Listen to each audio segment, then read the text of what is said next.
এরকম একটা ঝামেলা লেগে গেছে, কি একটা অবস্থা। তুমি যদি একবার দেখতে। ঝামেলা লেগে গেছে মানে? হ্যাঁ, তুমুল একটা ঝগড়া লেগে গেছে। তুমুল ঝগড়া লেগে গেছে? তুমি দেখবে নাকি? দেখলে আসো। না, ঝগড়া দেখার কি আছে? আর ঝগড়া কেন লেগেছে সেটাও তো বলছো না। তুমি জানো না পাশের বাসার ভাবির দামি কোনো জিনিস দেখলে হুঁশ থাকে না? সেটা তো আমার জানার কোনো দরকার নেই। হয়েছেটা কি? ভাবি আমার স্বর্ণের বালাটা দেখেছে আর অমনি তার মেজাজ খারাপ হয়ে গিয়েছে। তোমার স্বর্ণের বালা দেখে মেজাজ খারাপ হওয়ার কারণ? ওই যে তুমিও ওকে বানিয়ে দিয়েছো, তার হাজবেন্ড তো আর তাকে বানিয়ে দেয়নি। এই বিষয়টা নিয়ে তাদের মধ্যে ঝগড়া হচ্ছে? হ্যাঁ, এটা নিয়ে তো ঝগড়া করছে। ওদের খাওয়া দাওয়া সবকিছুই বন্ধ। বলো কি, খাবার দাবারও বন্ধ করে রেখেছে? হ্যাঁ, ওই রকম একটা স্বর্ণের বালা ভাবিকে না বানিয়ে দিলে ভাবি বলেছে আর রান্নাই করবে না। এটা তো খুবই খারাপ একটা ব্যাপার। আর তুমি এভাবে ফিক ফিক করে হাসছো কেন? হাসবো না আমি? কত সুন্দর ঝগড়া করছে ওরা। আরেকজনের ঝগড়া দেখে তুমি হাসবে কেন? তোমার হাসির কোনো কারণ তো আমি খুঁজে পাচ্ছি না। আমি এমনিই হাসছি, আমি কি হাসতেও পারবো না? হাসতে পারো, কিন্তু মানুষের কষ্ট দেখে তো হাসতে হয় না। আবার বলছো রান্নাও নাকি করেনি। তুমি রান্না করেছো না? যাও গিয়ে ওনাদেরকে খাবার দিয়ে আসো। কেন? যদি খাবারই খেয়ে নেয় তাহলে তো মাথা ঠান্ডা হয়ে যাবে, ঝগড়া বন্ধ হয়ে যাবে। তো তুমি কি চাচ্ছ যে ঝগড়াটা হোক? অবশ্যই চাচ্ছি।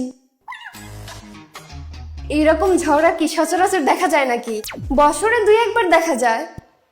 হ্যাঁ, বছরে 2-1বার দেখা যায়, কিন্তু বছরে 2-1বার দেখার দরকারটা কি? দেখার জন্য পৃথিবীতে এত ভালো ভালো জিনিস থাকতে তোমার ঝগড়া কেন দেখতে হবে? মানুষের অশান্তি দেখে এভাবে হাসাহাসি করার কোনো মানে হয়? ওনাদের মধ্যে আজকে অশান্তি হচ্ছে, যদি তোমার আর আমার মধ্যে ঝগড়া হয় আর সেটা দেখে পাশের বাসার ভাবে হাসে, তখন কেমন লাগবে? তোমার আর আমার মধ্যে তো অশান্তি হবেই না। কেন হবে না? কেন? কারণ আমি তোমার কাছে আজাইরা কোনো কিছু আবদারই করবো না। হ্যাঁ ঠিক আছে, কিন্তু আবদার করার বিষয়টা ছাড়া অন্য কোনো বিষয়ও তো হতে পারে। না, তুমি আমাকে যেটা বলবো আমি তো সেটাই শুনবো, তাহলে ঝগড়া হবে কিভাবে? হ্যাঁ ঠিক আছে, বুঝতে পেরেছি। ঝগড়াও তো হয় না আমাদের মাঝে। তুমি কি করে বুঝবা ঝগড়ার কি জ্বালা? 1 মিনিট, আমি তো তোমাকে স্বর্ণের বালা বানিয়ে দিয়েছি 3 বছর আগে। তুমি স্বর্ণের বালা পেলে কোথায়? আর বুঝো না, সকালবেলা বসে বসে বোর হচ্ছিলাম, কি করব বুঝতে পারছিলাম না। হ্যাঁ, তারপর কি শয়তানিটা করলে? শয়তানি করিনি, কিন্তু আমার ওই পুরনো বালাটা ভাবিকে দেখিয়ে বলেছি তুমি এটা আমাকে নতুন কিনে দিয়েছো। কি বলেছো? নতুন কিনে দিয়েছি এটা বলেছো? হ্যাঁ। তারপর কি হলো? যা হবার তাই হলো, ফাটাফাটি লেগে গেছে। তুমি কি শুনতে পাচ্ছ না?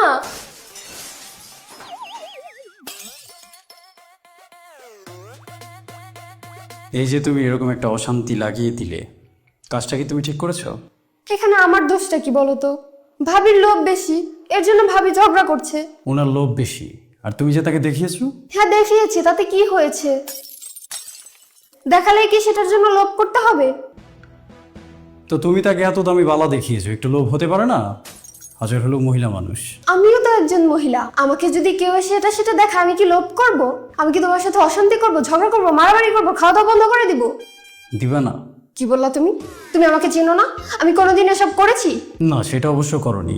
আমি বুঝি তুমি সংসারের ভালো খারাপ বিবেচনা করে তারপরে চলাফেরা করো।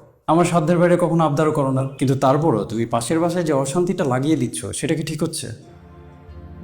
এই সংসারের শান্তি অশান্তি সবই তো তোমার হাতে।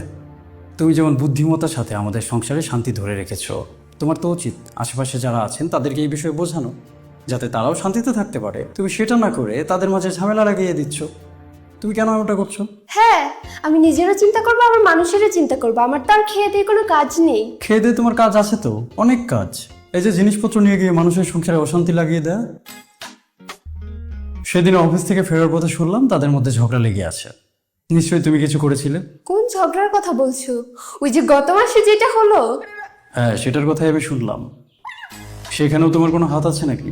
আমার হাত পা কোনো কিছুই ওখানে নেই। আমি শুধু বলেছিলাম আমার শাশুড়ি আমাকে কোনো কাজ করতেই দেয় না। আচ্ছা, তারপর? আর তারপর শুধু বললাম আমি সারাদিন শুয়ে বসে কাটাই আর আমার শাশুড়ি সব কাজ করে। মিথ্যে বললে? মা তো কোনো কাজ করেন না, সব কাজ তো তুমি একা করো। হ্যাঁ করি, কিন্তু আমার বলতে ইচ্ছা হয়েছে তাই বলেছি। এটা বলে কি আমি মাকে ছোট করলাম? আমি তো তাকে বড় করলাম যে সে আমার কাজে হেল্প করে। হ্যাঁ সেটা ঠিক আছে, কিন্তু যেহেতু মা অসুস্থ, কোনো কাজ তো তিনি করতে পারেন না, সব তোমাকেই করতে হয়। তাহলে মিথ্যা বলার দরকারটা কি ছিল? বলতে ইচ্ছা হয়েছে তাই বলেছি। ভাবির একটাই কথা, তার কাজে তার শাশুড়ি কেন হেল্প করে না? তারপরেই শুরু হয়ে গেল তুমুল ঝগড়া। আর সেই ঝগড়ার গডফাদার হচ্ছে তুমি। কি যে বলো না। আমি না মাঝে মাঝে বুঝতে পারি না তুমি কি ভালো নাকি পচা। আমি পচা হতে যাবো কেন? তুমি এই সংসারটাকে যেভাবে সামলাচ্ছ, খুব কম নারী আছে যারা এত বুদ্ধিমত্তার সাথে সংসারটাকে সামলাতে পারে। তুমি মাকে কোনো কাজ করতে দাও না, সব কাজ নিজে একা করো, মাকে নিজের মা মনে করো। আমার সামর্থ্যের বাইরে কখনো কোনো কিছু আবদার করো না। আমাদের সংসারে যখন যেটা লাগছে, নিজের শ্রম দিয়ে হোক, তোমার স্যালারির টাকা দিয়ে হোক, তুমি কিন্তু সেটা করে যাচ্ছ। সেদিক থেকে তুমি একজন ভালো মানুষ। আবার ঠিক একই সময় তুমি পাশের বাসায় অশান্তি করানোর জন্য মিথ্যা বলে যাচ্ছ, তাকে ভুলভাল বোঝাচ্ছ। তখন আমার মনে হয় যে তুমি খুবই পচা একটা মানুষ। আমি কিন্তু তাদেরকে ঝগড়া করতে বলি না, তাই না? না, সেটা করো না, কিন্তু তুমি তাদেরকে এমন কিছু বলো যেটা শুনে তাদের মনটা ছোট হয়ে যায়। যাদের মন এমনিতেই ছোট, তাদেরকে আমি যাই কিছু বলি না কেন, তারা মন ছোট করবেই। বুঝতে পেরেছি। দোষ যে শুধু তোমার একার তা কিন্তু না, তারও দোষ রয়েছে। তারও তো তার স্বামীর অ্যাবিলিটি বুঝে আবদার করা উচিত। তোমার ভালো ভালো জিনিসপত্র দেখে সে যদি তার স্বামীকে প্রেশারাইজ করতে থাকে, সেটা সে ঠিক করছে না। তারপরেও তোমাকে একটা কথা বলি, খুব মনোযোগ দিয়ে শোনো। তোমাকে ধমকানোর ইচ্ছে কিন্তু আমার নেই। না, ধমকাতে হবে কেন? তুমি এমনি বলে কি আমি শুনি না? হ্যাঁ, শোনো শোনো বলেই ধমকাতে হয় না। হাদিসে কিন্তু এমন একটা ঘটনা আছে যে একজন মানুষ 100 মানুষকে হত্যা করেছে, তারপর সে অনুশোচনায় ভুগেছে, আল্লাহর কাছে ক্ষমা চেয়েছে, সে আল্লাহর ক্ষমাও পেয়েছে এবং পরবর্তীতে সে জান্নাতেও যেতে পারবে। এটা কি তুমি শুনেছ? হ্যাঁ, শুনেছিলাম। এখান থেকে কিন্তু আমাদের শেখার একটা বিষয় আছে। বলো তো কি? কি? আমরা যতই খারাপ হই না কেন, যতই অপরাধ করি, যতই পাপ করি না কেন, আল্লাহ তাআলার ক্ষমার চেয়ে বড় মাপের পাপ কিন্তু আমরা কখনো করতে পারবো না। তিনি চাইলে যে কোনো সময় আমাদেরকে ক্ষমা করে দিতে পারেন। তো যে মানুষটা 100 মানুষকে হত্যা করেছে, তার চেয়ে বাজে মানুষ তো আর কেউ হতে পারে না। কিন্তু সে শুধুমাত্র অনুশোচনা করে আল্লাহর কাছে ক্ষমা চেয়েছে বলে সে ক্ষমা পেয়ে যাবে। আরেকটা হাদিসে কিন্তু এমনটা এসেছে যে একজন নারী খুবই ঘৃণিত, সে অনেক পাপ কাজ করেছে জীবনে, কিন্তু শুধুমাত্র সে কুকুরকে পানি খাইয়েছে বলে সে জান্নাতে যাবে। এটা কি শুনেছ? হ্যাঁ, শুনেছিলাম। আবার এমনটাও তো শুনেছ যে একজন মানুষ আল্লাহ তাআলার অনেক ইবাদত করেন, অনেক ভালো ভালো কাজ করেন, কিন্তু সে তার ভালো কাজ নিয়ে, ইবাদত নিয়ে অহংকার বোধ করেন। শুধুমাত্র তার অহংকারের কারণে আল্লাহ তাআলা তাকে পছন্দ করেন না। শেষ বিচারের দিন আমরা কেউ কিন্তু আমাদের ভালো কাজের হিসাব দিয়ে জান্নাতে যেতে পারবো না, যতক্ষণ পর্যন্ত আল্লাহ তাআলার পক্ষ থেকে ক্ষমা না আসবে। সুতরাং তোমার জীবনে তুমি যতই ভালো কাজ করো, যত নেক কাজ করো, যতই পুণ্য করো না কেন, সেটা নিয়ে অহংকার বোধ করার কিন্তু কোনো সুযোগ নেই। এত এত ভালো কাজ করার পরও আল্লাহ তাআলা কিন্তু তার এই অপরাধটাকে ক্ষমা করবেন না, কারণ আল্লাহ তাআলা অহংকারীকে পছন্দ করেন না। সুতরাং এই ক্ষেত্রে কিন্তু তার ভালো ভালো কাজগুলো ঢাকা পড়ে যাচ্ছে, ইভেন কোনো কাজেই আসছে না, যার কারণে সে হয়তোবা জান্নাতেও যেতে পারবে না। আল্লাহ ভালো জানেন সে কখন কোথায় কাকে নিবেন। এই বিষয়টা তো তুমি মানো।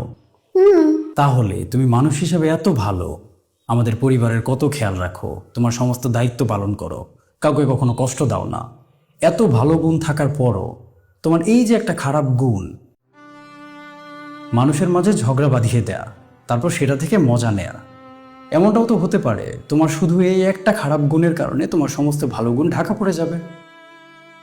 তোমার এই দোষটাকে হয়তো তুমি দুষ্টুমির ছলে নিচ্ছ, ছোট মনে করছো, কিন্তু ব্যাপারটা এতটাও ছোট না।